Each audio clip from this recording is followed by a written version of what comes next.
எந்த காரணத்தை கொண்டும் கர்த்தர் உங்களுக்கு துணையாக கொடுத்த வாழ்க்கை துணையை விட நீங்கள்தான் சிறந்தவர்கள், நீங்கள்தான் பெஸ்ட் அப்படிங்கிற வீண் புகழ்ச்சியை விரும்பவே கூடாது. இருவரும் சமம் என்பதை புரிந்து ஒருவருக்கொருவர் விட்டு கொடுத்து வாழ வேண்டும். 2, எக்காரணத்தை கொண்டும் எந்த சூழ்நிலையிலும் உங்கள் வாழ்க்கை துணையை வேண்டுமென்றே நீங்கள் எரிச்சல் அடைய செய்யவோ கோபமூட்டவோ கூடிய காரியங்களை செய்யவே கூடாது.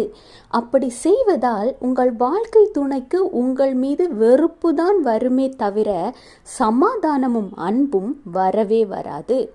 3, உங்கள் வாழ்க்கை துணையிடம் உங்களை விட ஒரு சில மேன்மையான குணாதிசயங்களையோ திறமைகளையோ இருக்கும் பட்சத்தில் அதை குறித்து நீங்கள் சந்தோஷப்பட வேண்டுமே தவிர பொறாமை கொள்ளவே கூடாது.